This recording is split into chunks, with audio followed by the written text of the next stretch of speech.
Literary ലെൻസിന്റെ 58ാമത് എപ്പിസോഡിലേക്ക് എല്ലാവർക്കും സ്വാഗതം. ഇന്ന് നമ്മോടൊത്ത് ബുക്ക് റിവ്യൂ ചെയ്യാൻ എത്തിയിട്ടുള്ളത് അംജിത ജാസ്മിൻ ആണ്. ജയമോഹൻ സാറിന്റെ 100 സിംഹാസനങ്ങൾ എന്ന ബുക്കാണ് ഇന്ന് നമ്മോടൊത്ത് അംജിത ജാസ്മിൻ പങ്കുവെക്കുന്നത്. So I welcome Amjitha for the presentation. Thank you Ansila. Start ചെയ്യാലോ അല്ലേ?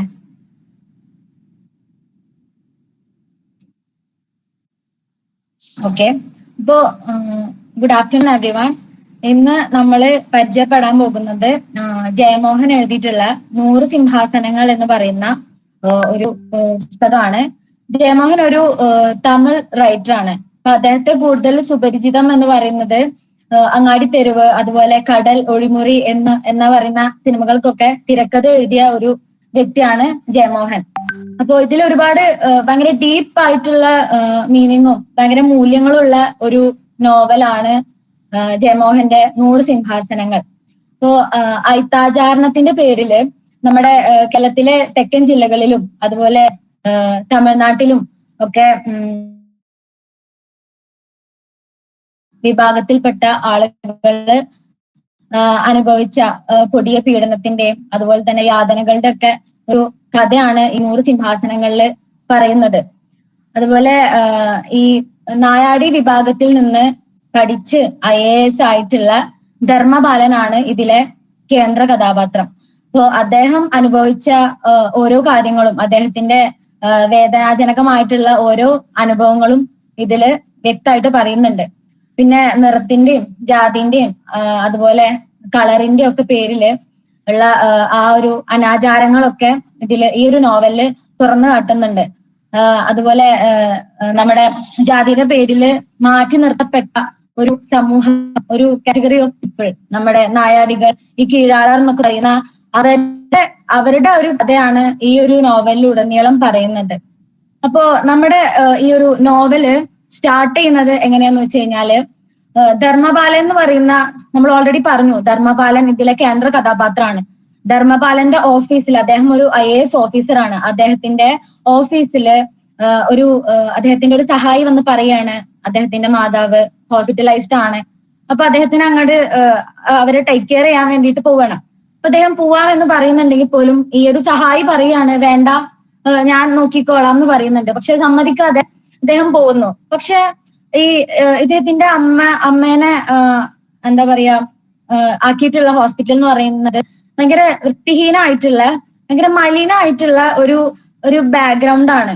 അപ്പൊ അവരാണെങ്കിൽ ഹാഫ് നേക്ഡ് ആണ്. ഒരു വൃത്തിയില്ലാത്ത ഒരു പശ്ചാത്തലത്തിലാണ് അമ്മയെ കാണുന്നത്. അപ്പൊ ഇത് കാണുമ്പോ ധർമ്മപാലൻ അദ്ദേഹം അവിടെയുള്ള ഡോക്ടറെ അടുത്ത് ഭയങ്കര ദേഷ്യത്തിൽ സംസാരിക്കുമ്പോ ഈ ഡോക്ടർ റിവീൽ ചെയ്യാണ്, ഞാന് ഈ ഹോസ്പിറ്റലിലെ തോട്ടികളുടെ ഡോക്ടറാണെന്നാണ് പറയുന്നത്. അപ്പൊ ഇദ്ദേഹത്തിന് ധർമ്മപാലന് ഭയങ്കര വിഷമം തോന്നുന്നുണ്ട്. അപ്പൊ അദ്ദേഹം തിരിച്ചു പറയാണ്, ഞാൻ IAS തോട്ടിയാണ്. അപ്പോ ഡോക്ടർ പറയാണ്, ഈ ഡോക്ടറിന് ഈ മോർച്ചറി അങ്ങനത്തെ ഭയങ്കര വൃത്തിയില്ലാത്ത മോർച്ചറി അതുപോലെ വൃത്തിയില്ലാത്ത സംഭവങ്ങളൊക്കെ വരുമ്പോഴാണ് ഈ ഡോക്ടറിനെ ഏൽപ്പിക്കുക. അപ്പൊ ഇദ്ദേഹം ഒരു താഴ്ന്ന വിഭാഗത്തിൽ നിന്ന് വരുന്ന ആളുകൂടിയാണ്. അപ്പൊ അതുപോലെ തന്നെയാണ് നമ്മുടെ ധർമ്മപാലനും അദ്ദേഹത്തെയും ബാക്കിയുള്ളവർ കൺസിഡർ ചെയ്തിരുന്നത്. പിന്നീട് ഈ അമ്മയെ വേറെ പ്രൈവറ്റ് ഹോസ്പിറ്റലിലേക്ക് മാറ്റുന്നുണ്ട്. അതിനുശേഷം നമ്മുടെ ഈ ധർമ്മപാലൻ അദ്ദേഹത്തിന്റെ ആ ഒരു കുട്ടിക്കാലം അദ്ദേഹം പറയാണ്. ഈ തിരുവനന്തപുരം ജില്ലയിലാണ് ഇദ്ദേഹത്തെ 7ാമത്തെ വയസ്സ് വരെ അതുമുതൽ ഉണ്ടായിരുന്നത്. അപ്പോ അവിടെ ഈ വേസ്റ്റും മലിനമായിട്ടുള്ള എന്ത് കണ്ടാലും അത് പറക്കിയിട്ട് ഇവർ കഴിക്കും, ഇദ്ദേഹത്തിന്റെ അമ്മയും. അപ്പൊ ഇവർ അതിൽ കൂടെ അത് കഴിച്ചിട്ടും വൃത്തിയില്ലാത്ത ഒരു അതിൽ കൂടെ നടക്കും. അവിടെയുള്ള സംഭവങ്ങള് കൈ കിട്ടിയതൊക്കെ കഴിക്കും. പുഴു, ഭക്ഷണം, ആൾക്കാര് കളഞ്ഞ ഭക്ഷണം, വേസ്റ്റും കാര്യങ്ങളൊക്കെ കഴിക്കും. അങ്ങനെ ഈ ഒരു നായാടികൾ എന്ന് പറയുന്നത് ഒരു നടക്കുന്ന ഒരു കുറവരാണ്, കുറിയ മനുഷ്യർ കൂടിയാണ്. എന്നുവെച്ചാൽ അവര് പകൽ വെളിച്ചത്തിലൊന്നും അങ്ങനെ പുറത്തിറങ്ങാറില്ല. അവര് ഒരു കുഴിയൊക്കെ ഉണ്ടാക്കിയിട്ട് ഒരു മാളം പോലെ അതിൽ ഒളിച്ചിരിക്കും. എന്നിട്ട് ആരും കാണാൻ പാടില്ല അവരെ. ബാക്കിയുള്ളവർക്കും നിർബന്ധമാണ് അവരാരും കാണരുത്. അവരങ്ങനെയാണ് മാറ്റി നിർത്തപ്പെട്ടിരുന്നത്. അങ്ങനെ ഭക്ഷണം കൊടുക്കുന്നു എന്ന് ഈ അമ്മയും മകനും അറിയാണ്. അങ്ങനെ ശ്രീനാരായണ ഗുരുവിന്റെ ശിഷ്യനായിട്ടുള്ള സ്വാമി പ്രജ്ഞാനന്ദ അദ്ദേഹത്തിന്റെ ആശ്രമത്തിൽ എത്തുകയാണ്. അപ്പോ അവിടെ ഇവർക്ക് ഭക്ഷണം, ഈ കുട്ടിക്ക് ഭക്ഷണം കിട്ടും. അപ്പോ അവിടെ കണ്ടീഷനേ ഉണ്ടായിരുന്നുള്ളൂ, ഈ നായാടികളെ തിരിച്ചറിയുക അവരെ ചൊറിയിലൂടെയും ചിറങ്ങിലൂടെയും മുറിവിലൂടെ ഒക്കെയാണ്. അപ്പോ ഇതൊക്കെ വൃത്തിയാക്കിയിട്ട് വരികയാണെന്നുണ്ടെങ്കിൽ ഭക്ഷണം തരാമെന്നുള്ളത് അവിടുന്ന് പറയുന്നുണ്ട്.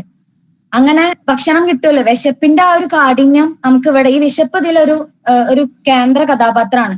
അപ്പൊ ഭക്ഷണം കിട്ടുമല്ലോ എന്ന് വിചാരിച്ചിട്ട് നമ്മുടെ ധർമ്മപാലൻ ഇവിടെ വരും, വൃത്തിയായിട്ട് നടക്കും. അങ്ങനെ ഈ ഒരു ആശ്രമത്തിലെ ഒരു അന്തേവാസി പോലെ നടക്കുകയാണ്. അമ്മയെ മറക്കുകയാണ്. അവിടെ ഭക്ഷണം കിട്ടുന്നു, അങ്ങനെ ഒരു നല്ലൊരു എന്താ പറയാ, എല്ലാ കാര്യങ്ങളും കിട്ടുന്നുണ്ട്. അങ്ങനെ ഇദ്ദേഹം സ്കൂളിൽ പാലക്കാട് ജോയിൻ ചെയ്യുന്നു. അതിനുശേഷം ഇദ്ദേഹം കോളേജിലേക്ക് MA വരെ പഠിക്കുന്നുണ്ട്. അങ്ങനെ MAക്ക് പഠിക്കുമ്പോ ഇദ്ദേഹത്തിന് ഹോസ്റ്റലിന് ഭയങ്കര മോശമായിട്ടുള്ള അനുഭവങ്ങൾ ഉണ്ടാവുകയാണ്. എല്ലാവരും ഇദ്ദേഹത്തിന്റെ കൂടെ ഉണ്ടാവുന്ന ഹോസ്റ്റൽ മേറ്റ്സ് ആയിക്കോട്ടെ ഇദ്ദേഹത്തിന് കീഴാളറാണെന്ന് ഓൾറെഡി പറഞ്ഞല്ലോ. അപ്പൊ ആ ഒരു തരത്തിലാണ് ഇദ്ദേഹത്തിനെ ട്രീറ്റ് ചെയ്തിട്ടുണ്ടായിരുന്നത്. ഇദ്ദേഹത്തിന് ബാത്റൂമിൽ ടോയ്ലറ്റ് പോകാനുള്ള ഒരു സജ്ജീകരണങ്ങളും കൊടുത്തിരുന്നില്ല. അപ്പോ ഹോസ്റ്റലിന്റെ ബാക്കിൽ ഉണ്ടായിരുന്ന ഒരു റെയിൽവേ ട്രാക്ക് ഉണ്ട്, അവിടെയാണ് പ്രാഥമിക കർമ്മങ്ങൾ. ഇദ്ദേഹത്തിന് സ്വയം ഫീൽ ചെയ്യാണ് താനൊരു എലി പോലെയാണ്, ഒരു എലിയെ പോലെയാണ്. എലി എന്ന് പറയുമ്പോൾ എപ്പോഴും ഒരു എന്താ പറയാ, ഒരു ക്ഷമാപണം നടത്തുന്ന, സ്വയം ജീവിക്കാൻ ഒരു ആഗ്രഹമുള്ള പോലെ അങ്ങനെ ഒരു കൈകൂപ്പി നിൽക്കുന്ന ഒരു സിമ്പലാണ് ഇതിൽ ഇദ്ദേഹം കൊടുക്കുന്നത്. അപ്പോ ഇദ്ദേഹം പറയുന്നുണ്ട് ഞാനൊരു എലി പോലെയാണ്. അപ്പോ ഇദ്ദേഹത്തിന് ജീവിക്കണം എന്നുള്ള ആഗ്രഹമുണ്ട്, പക്ഷെ ബാക്കിയുള്ളവര് അങ്ങനത്തെ ആ ഒരു കൺസിഡറേഷൻ ഒന്നും കൊടുക്കുന്നില്ല, ആ ഒരു കീഴാളർ ആയതിന്റെ പേരില്. അങ്ങനെ അതിനുശേഷം ഇദ്ദേഹം MA കംപ്ലീറ്റ് ചെയ്യുന്നു, IAS ആവുന്നു. അങ്ങനെ പ്രജ്ഞാനന്ദന്റെ ആശ്രമത്തിൽ എത്തിയതിനു ശേഷം അദ്ദേഹം പറയുന്നുണ്ട് തന്റെ അമ്മയെ കണ്ടുപിടിക്കണം. കാരണം അമ്മ ഒരുപാട് കഷ്ടപ്പെട്ടിട്ടുണ്ട്. ഈ 11 മക്കളാണ് ഉണ്ടായിരുന്നത്, പക്ഷേ ബാക്കിയുള്ള എല്ലാവരും മരിച്ചുപോയി. ആകെ ഒരാളാണ്, ധർമ്മപാലൻ മാത്രമാണ് അവശേഷിക്കുന്നുള്ളൂ. ധർമ്മപാലന്റെ ചെറുതില് കാപ്പൻ എന്നാണ് പേരുണ്ടായിരുന്നത്. അപ്പോ അമ്മക്ക് ആ ഒരു പേര് മാത്രമേ അറിയുള്ളൂ. പിന്നീട് പ്രജ്ഞാനന്ദ സ്വാമിയുടെ ആശ്രമത്തിൽ എത്തിയ ശേഷമാണ് ധർമ്മപാലൻ എന്നുള്ള പേര് മാറ്റുന്നത്. അങ്ങനെ അമ്മയെ കണ്ടുപിടിക്കാൻ വേണ്ടിയിട്ട് പോകുന്നുണ്ട്. പക്ഷെ അമ്മനെ അങ്ങനെ അദ്ദേഹത്തിന് കണ്ടുപിടിക്കാൻ പറ്റുന്നില്ല, അതിന്റെ ശ്രമമൊക്കെ നടത്തുന്നുണ്ട്. പിന്നെ ഇദ്ദേഹം IAS ആവുന്നു. ആ IAS ആയി ആ ഒരു ഇന്റർവ്യൂവിന്റെ സമയത്ത് ഇദ്ദേഹത്തിനോട് ആ ഒരു ക്വസ്റ്റ്യൻ ചോദിക്കുന്നുണ്ട്.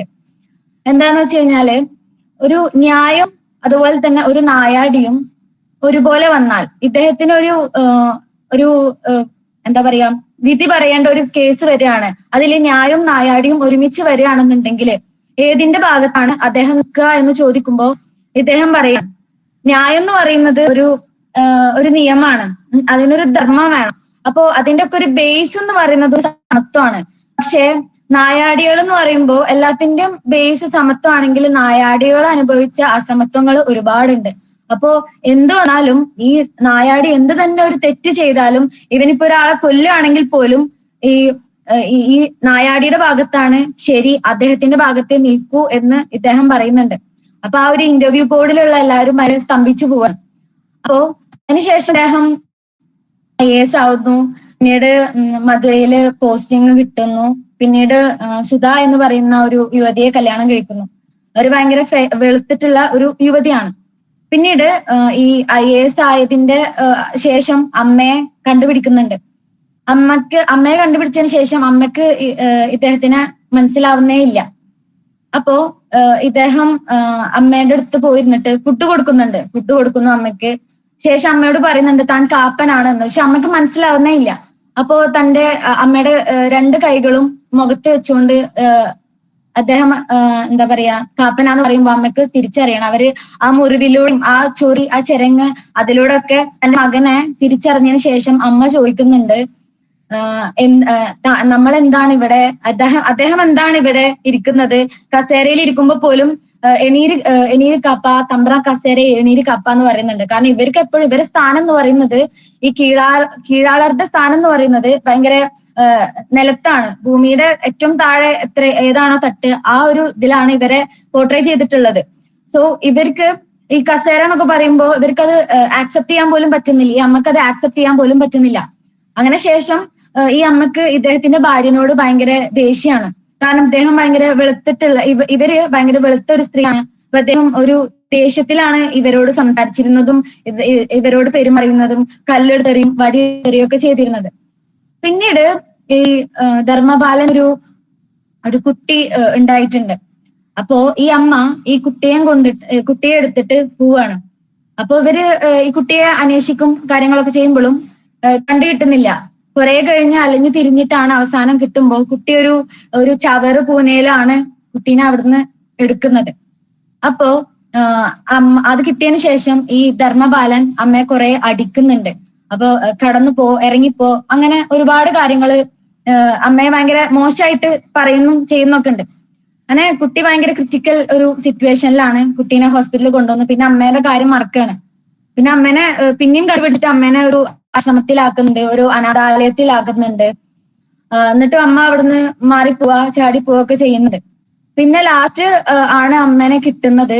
ഫസ്റ്റ് നമ്മൾ പറഞ്ഞ ആ ഒരു ഹോസ്പിറ്റലിൽ അമ്മയെ കിട്ടുന്നത് പിന്നീടാണ്. അപ്പോ അത് കിട്ടിയതിന് ശേഷം അമ്മയുടെ അടുത്ത് പോയിട്ട് പറയുന്നുണ്ട്, ഞാനാണ് കാപ്പൻ വന്നു എന്ന് പറയുമ്പോഴും അമ്മ എണീക്കുന്നില്ല. അപ്പൊ ഇദ്ദേഹത്തിന് ഒരു എന്തെങ്കിലും അമ്മയ്ക്ക് വേണ്ടിയിട്ട് എന്തെങ്കിലും ചെയ്യണം.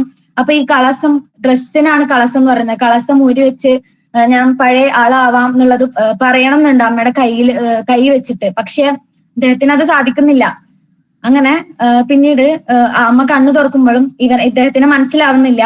പിന്നീട് അവിടുന്ന് ആദ്യം പറഞ്ഞ ഇദ്ദേഹത്തിന്റെ സഹായി, നമ്മുടെ ധർമ്മപാലന്റെ സഹായി വരുമ്പോ അമ്മ പറയുന്നുണ്ട്, ഭക്ഷണം തരാൻ പറയുന്നുണ്ട്. അപ്പോ അതും പറഞ്ഞിട്ട് അവസാനം അമ്മ അങ്ങനെ മരിച്ചു പോവുകയാണ്. അതാണ് ഈ ഒരു നമ്മുടെ നോവലിന്റെ ഒരു എൻഡിങ് എന്ന് പറയുന്നത്. അപ്പോ ഈ ധർമ്മപാലൻ എന്ന് പറയുന്ന വ്യക്തി താഴ്ന്ന വിഭാഗത്തിൽ താഴ്ന്ന ജാതിയിൽ നിന്ന് വന്ന ആളാണ്. അപ്പൊ ഇദ്ദേഹം സമാധാനം, എങ്ങനെ ഒരു ലൈഫ് ഭയങ്കര സമാധാനത്തിൽ ജീവിക്കാൻ ഇദ്ദേഹത്തിന് ഒരിക്കൽ പോലും സാധിച്ചിട്ടില്ല. അപ്പൊ ഇദ്ദേഹം ഒരു കമ്പയർ ചെയ്യുന്ന എങ്ങനെ വെച്ച് കഴിഞ്ഞാല് ഒരു സൂവിലുള്ള ഒരു മൃഗത്തെ പോലെയാണ്. ഇപ്പോ അതിനു വേണ്ടിയിട്ട് എന്താ പറയാ സംസാരിക്കുമ്പോ അതിനുവേണ്ടി ഭയങ്കര ദേഷ്യം സംസാരിക്കുമ്പോ അദ്ദേഹത്തിന് ജാതിയുടെ ഒരു സ്വഭാവം കാണിക്കുകയാണെന്നുള്ളത് പറയും. നേരെ മറിച്ച് അദ്ദേഹം പോരാടുകയാണെന്നുണ്ടെങ്കിൽ അദ്ദേഹം അധികാരത്തിന് വേണ്ടി പോരാടുക എന്നുള്ളതാണ് ബാക്കിയുള്ളവർ പറയും എന്നാണ് ഇദ്ദേഹം വിശ്വസിക്കുന്നത്. പിന്നെ ലാസ്റ്റ് അമ്മയുടെ മരണശേഷം ഈ പ്രജ്ഞാനന്ദൻ പറയുന്നുണ്ട്, ഞാൻ വായിക്കാം.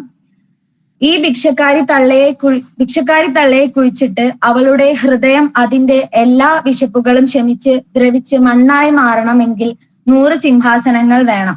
ഇപ്പൊ അറിയാം, ഈ നമുക്കിപ്പോഴും ഈവൻ നമ്മുടെ ഈ ഒരു കേരളം എത്ര നമ്മുടെ ഫോണെന്ന് പറഞ്ഞാലും ഇപ്പോഴും അത്തരം ഒരു കാറ്റഗറി ഓഫ് പീപ്പിൾ ഇപ്പോഴും നിലനിൽക്കുന്നുണ്ട്. പക്ഷെ ഇത് പറയുന്നത് എന്താ വെച്ചാൽ ഈ ഒരു നായാടി മരിച്ച് മണ്ണായി ദ്രവിച്ചൊക്കെ വരുമ്പോഴത്തേനും 100 വർഷങ്ങൾ വേണം. 100 വർഷങ്ങൾ കഴിഞ്ഞാലാണ് ഈ ഇവർക്ക് ഈ ഒരു കാറ്റഗറി ഓഫ് പീപ്പിളിന് എന്ത് കിട്ടുള്ളൂ? അധികാരം കിട്ടുള്ളൂ. അവർക്ക് ഇവിടെ സമാധാനത്തിൽ ജീവിക്കാൻ പറ്റുള്ളൂ എന്നുള്ളത് ലാസ്റ്റ് പറയുന്നുണ്ട്.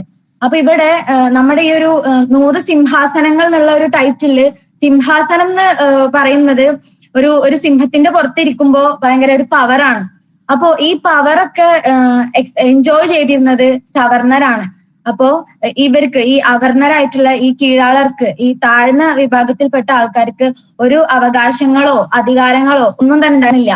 എല്ലാ റൈറ്റ്സും എല്ലാ പ്രിവിലേജസും എൻജോയ് ചെയ്തിരുന്നത് ഈ ഒരു സവർണർ, ആ ഒരു എന്താ പറയാ വലിയ ഹൈ ആയിട്ടുള്ള ആൾക്കാരായിരുന്നു. ഇവർക്ക് യാതൊരുവിധ അധികാരങ്ങളോ അവകാശങ്ങളോ ഒന്നും തന്നെ ഉണ്ടായിരുന്നില്ല. പിന്നെ വിശപ്പും അധികാരവും അതുപോലെ ജാതിയും ഒരുപോലെ ഇമ്പോർട്ടൻസ് ഉള്ള ഒരു നോവൽ കൂടിയാണ് 100 സിംഹാസനങ്ങൾ. ബിഷപ്പിന്റെ പറയാന്നുണ്ടെങ്കിൽ ബിഷപ്പിന് വേണ്ടിയിട്ടാണ് ഇദ്ദേഹം പ്രജ്ഞാനന്ദ സ്വാമിയുടെ ആശ്രമത്തിൽ എത്തുന്നതും അമ്മയെ മറന്നിട്ട് ബിഷപ്പിന് വേണ്ടിയിട്ട് എത്തുന്നുണ്ട്. അധികാരമാണെന്നുണ്ടെങ്കിലും ഇദ്ദേഹത്തിന്റെ ഭാര്യ പറയുന്നുണ്ട് ഇദ്ദേഹത്തിന് കസേരയിൽ ഇരിക്കാൻ അറിയില്ല, മറ്റുള്ളവരോട് സംസാരിക്കാൻ അറിയുന്നില്ല എന്നുള്ള കാര്യങ്ങളൊക്കെ പറയുന്നുണ്ട്. പക്ഷെ അപ്പോഴും ഇദ്ദേഹത്തിന്റെ ഭാര്യ ഇങ്ങനെ കളിയാക്കുക, ഒന്നും അറിയില്ല, ഇപ്പോഴും അതേപോലെ ഇരിക്കുക എന്നുള്ളത് ഇദ്ദേഹത്തിന്റെ ഭാര്യ പറയുന്നുണ്ട്. അപ്പോ ഭാര്യ പറയുന്നു പിന്നെ എന്റെ മകനെങ്കിലും നന്നായി വളർത്തണം, ഇതുപോലെ പേടിച്ച് വളർത്തേണ്ട ഒരു ആവശ്യമില്ല എന്നുള്ളത് ഇദ്ദേഹത്തിന്റെ ഭാര്യ പറയുന്നുണ്ട്. പിന്നെ അതാണ് അധികാരത്തിൻ്റെതും പറഞ്ഞു, ബിഷപ്പിന്റെയും പറഞ്ഞു. ജാതിയുടെ ഈ ഒരു വ്യവസ്ഥ ഇത് എത്ര തന്നെ പോയാലും ആ ഒരു ജാതി എന്നുള്ള ആ ഒരു കോൺസെപ്റ്റ് സ്റ്റിൽ ഇപ്പോഴും നമ്മുടെ ഭയങ്കര ഇതായിട്ട് റെലവെന്റ് ആയിട്ടുള്ളൊരു ടോപ്പിക്കാണ്, ഇപ്പോഴും നിലനിൽക്കുന്നുണ്ട്. ഇപ്പോ താഴ്ന്ന ജാതിയിൽപ്പെട്ട ആൾക്കാര് അവർക്ക് ഇപ്പോഴും ഒരുപാട് എന്താ അവകാശങ്ങൾ നിഷേധിക്കപ്പെടുന്നുള്ളതും നമ്മൾ ഒരുപാട് നിത്യജീവിതത്തിൽ ഇങ്ങനെ കാണുന്നത് കൂടിയാണ്. ഇത്രയും പറഞ്ഞുകൊണ്ട് നോവല് അവസാനിപ്പിക്കുന്നു. ഇതാണ് ഇതിന്റെ ഒരു പരിചയപ്പെടുത്തൽ. ഇത് നമ്മൾ വായിക്കുമ്പോ നമ്മളിത് വായിക്കുന്നുണ്ടെങ്കിൽ വായിക്കുന്ന നമുക്ക് നമ്മൾ ധർമ്മപാലനായി വായിക്കുന്ന പോലെ ഒരു ഫീൽ ഉണ്ടായിരിക്കും. വായിക്കാൻ നല്ല രസമുള്ള, ഇതിന് ചില ലാംഗ്വേജസ് ഒക്കെ ഈ നായാടികൾ ഈ കീഴാളർ ഉപയോഗിച്ചിരുന്ന ചില ലാംഗ്വേജസ് ഒക്കെ ഉണ്ട്. അപ്പൊ ഈ തമിഴും മലയാളവും മിക്സ് ചെയ്തിട്ടുള്ള അതൊക്കെ വായിക്കുമ്പോ നമുക്ക് തന്നെ നന്നായിട്ട് ഇഷ്ടം തോന്നുന്ന തരത്തിലുള്ള ഒരു നോവലാണ്. അപ്പൊ എല്ലാരും വായിക്കാം. That's all. Thank you. Thank you Amjitha. അപ്പോൾ നമുക്ക് ഈ റിവ്യൂ കേട്ടപ്പോൾ നമുക്ക് മനസ്സിലായ കാര്യം എന്താ വെച്ചാൽ ജാതിയും വിവേചനവും അതുപോലെ തന്നെ മനുഷ്യരിൽ ഓരോരുത്തരിലും ഉണ്ടായിട്ടുള്ള അന്തസ്സും അനുകമ്പ, ഈ കാര്യങ്ങളൊക്കെ വളരെ വ്യക്തമായിട്ട് ഈ ബുക്കിൽ പറയുന്നതായിട്ടാണ് എനിക്ക് തോന്നിയിട്ടുള്ളത്. ഓരോ ഇത് കേട്ടിട്ടുള്ള ഓരോ വ്യക്തികൾക്കും ഈ റിവ്യൂ പറയുമ്പോൾ ആ ഓരോ രംഗവും നമുക്ക് മനസ്സിലോട്ട് അത്ര ടച്ചിങ് ആയിട്ട് വരുന്നുണ്ട്. അപ്പൊ എനിക്ക് വളരെ എന്താ പറയാ വായിക്കാൻ ഇൻട്രസ്റ്റ് തോന്നിയിട്ടുണ്ട്. കാരണം ആ ഒരു നായാടി ലാംഗ്വേജും കാര്യങ്ങളൊക്കെ അതിൽ വരുന്നുണ്ട്. കാരണം അപ്പൊ അത് എങ്ങനെ ആയിരിക്കും എന്നൊക്കെ അറിയാനൊരു ആഗ്രഹമുണ്ട്. അപ്പൊ വായിക്കണം എന്നുണ്ട്. ഇനി ആർക്കെങ്കിലും ഫീഡ്ബാക്ക് പറയാൻ താല്പര്യമുള്ളവരുണ്ടെങ്കിൽ ഫീഡ്ബാക്ക് പറയാം. അംജി, ഞാനിത് തുടങ്ങിയിട്ട് കുറച്ച് കഴിഞ്ഞപ്പോഴാണ് ഞാൻ കേറിയിട്ടുണ്ടായിരുന്നത്. അപ്പൊ എനിക്ക് തുടക്കം കേൾക്കാൻ പറ്റിയിട്ടുണ്ടായിരുന്നില്ല. പക്ഷെ ഞാൻ ഇതിന്റെ പോസ്റ്റർ കണ്ടപ്പോൾ തന്നെ ഞാൻ ഈ ബുക്കിന്റെ പേര് എവിടെയോ കേട്ടിട്ടുണ്ടല്ലോ. ഞാൻ ഇങ്ങനെ എവിടെ വായിച്ചിട്ടില്ല, പക്ഷെ എവിടെ കേട്ടിട്ടുണ്ടായിരുന്നു ബുക്കിന്റെ പേര്. പിന്നെ നീ സ്റ്റോറി ഒക്കെ ഇങ്ങനെ പറഞ്ഞു തുടങ്ങിയപ്പോ ഇതിലെ ക്യാരക്ടേഴ്സ് ഒക്കെ ഞാൻ കേട്ടിട്ടുണ്ട്. ഞാൻ കേട്ടിട്ടുള്ള ഒരു സ്റ്റോറി ആയിരുന്നു അത്. സത്യം പറഞ്ഞാൽ നീ ഇതിൽ പറഞ്ഞത് ഓരോ ജാതി വ്യവസ്ഥയുടെ കാര്യങ്ങളും അതുപോലെ തന്നെ എത്രത്തോളം കാലം പുരോഗമിച്ചാലും വിദ്യാഭ്യാസമൊക്കെ കൂടിയാലും ആൾക്കാരെ മനസ്സിൽ ആ ഒരു ജാതിയോടുള്ള ഒരു വേർതിരിവൊക്കെ നമുക്ക് കറക്റ്റ് ഈ സ്റ്റോറിയിലൂടെ മനസ്സിലാവുന്നുണ്ട്. പിന്നെ നല്ല രീതിയിൽ തന്നെയാണ് നീ പ്രസന്റ് ചെയ്തത്. ഇനി വേറെ ആർക്കെങ്കിലും ഫീഡ്ബാക്ക് പറയാൻ താല്പര്യമുള്ളവരുണ്ടോ എന്നുണ്ടെങ്കിൽ പറയാം. Good afternoon. അംജിത നല്ല രീതിയിൽ അവതരിപ്പിച്ചിട്ടുണ്ട്. അംജിതയുടെ ഇത് പറഞ്ഞപ്പോൾ ഞാൻ വിചാരിച്ചു ഈ ബുക്ക് എന്താ ഇങ്ങനെ ഒരു ഹെഡിങ് വന്ന് ഫസ്റ്റ് തുടങ്ങിയപ്പോൾ 100 സിംഹാസനങ്ങള്, പിന്നെ ലാസ്റ്റിലേക്ക് എത്തിയപ്പോൾ ആ എൻഡിങ്ങിൽ തന്നെ അംജിത അത് നന്നായിട്ട് വിശദീകരിച്ചിട്ടുണ്ട്. പിന്നെ പണ്ട് കാലങ്ങളിലൊക്കെ ഇതുപോലെ തന്നെ മുന്നായാലും ഞങ്ങളൊക്കെ വീട്ടിൽ നായാടികൾ വരും. അപ്പൊ അവരെ വളരെ റെസ്പെക്ട് ചെയ്തിട്ടാണ് ഞാൻ കണ്ടിട്ടുള്ളത്. പരസ്പരം അങ്ങടായാലും അവരിങ്ങടായാലും നല്ല രീതിയിൽ നമ്മളെ റെസ്പെക്ട് ചെയ്യുന്ന ഒരു സിസ്റ്റം ഇന്നും ഉണ്ട്. അതൊരു എനിക്കൊരു ഈ ജാതി സമ്പ്രദായത്തിലൊക്കെ വളരെ മാറ്റം വരുത്തുന്ന പോലെ തോന്നിയിട്ടുണ്ട്. നന്നായിരുന്നു അംജിതയുടെ അവതരണം. Thank you. ഇനി ആർക്കെങ്കിലും പറയാനുണ്ടോ? അംജിയുടെ പ്രസന്റേഷൻ വളരെ നന്നായിരുന്നു. 100 സിംഹാസനങ്ങളാണെന്ന് പറഞ്ഞപ്പോൾ ഞാൻ ഈ ബുക്ക് മുന്നേ വായിച്ചിട്ടുണ്ട്. അപ്പം വേറെ ഒരാളുടെ ഒരു പെർസ്പെക്റ്റീവ് കൂടി അറിയാമെന്നുള്ള രീതിയിലാണ് ഇതിൽ കയറിയത്. അപ്പോൾ ഈ ബുക്കിലെ എല്ലാ ആസ്പെക്റ്റും വളരെ നന്നായിട്ട് തന്നെ പറഞ്ഞിട്ടുണ്ട്. ഇപ്പൊ പറഞ്ഞില്ലേ റെസ്പെക്റ്റിന്റെ കാര്യം, എനിക്ക് തോന്നുന്നില്ല ഇപ്പോഴും കേരളത്തിലും അതുപോലെ തന്നെ ഇന്ത്യയിലും ജാതി വ്യവസ്ഥയിലെ ഒരുപാട് ആൾക്കാര് ഡിസ്ക്രിമിനേഷൻ അനുഭവിക്കുന്നുണ്ട്. അതൊരിക്കലും റെസ്പെക്റ്റ് അല്ല. ഒരു നായാടി നിങ്ങളെ വീട്ടിൽ വന്നിട്ട് ഡിസ്റ്റൻസ് കീപ്പ് ചെയ്ത് നിൽക്കുന്നുണ്ടെങ്കിൽ അതൊരിക്കലും റെസ്പെക്റ്റ് അല്ല. അത് അവരുടെ ഒരു സമൂഹത്തിലെ ഒരു പൊതുബോധം അങ്ങനെയാണ്. ഇത്ര ദൂരം മാറി നിൽക്കണം എന്നുള്ള ഒരു കോൺസെപ്റ്റ് ഇന്നും നിലനിൽക്കുന്നുണ്ട്. അപ്പോൾ ഇത്തരം ബുക്കുകളാണ് നമ്മൾ ചർച്ച ചെയ്യേണ്ടത്. അപ്പൊ ഏറ്റവും നന്നായിട്ട് തന്നെ അംജിത ചർച്ച ചെയ്തിട്ടുണ്ട്. ബുക്ക് എല്ലാവരിലും എത്തിക്കാൻ കഴിഞ്ഞത് വളരെ നന്നായിട്ട് തന്നെ പ്രസന്റ് ചെയ്തിട്ടുണ്ട്. Thank you Arya. ഇനി ആർക്കെങ്കിലും ഫീഡ്ബാക്ക് പറയാൻ താല്പര്യമുണ്ടോ?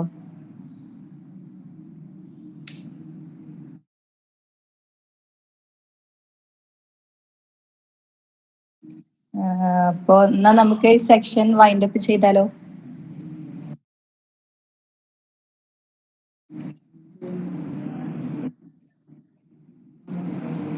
Okay miss. സോ സെക്ഷൻ ഇവിടെ വൈൻഡ് അപ്പ് ചെയ്തിരിക്കുന്നു. Thank you.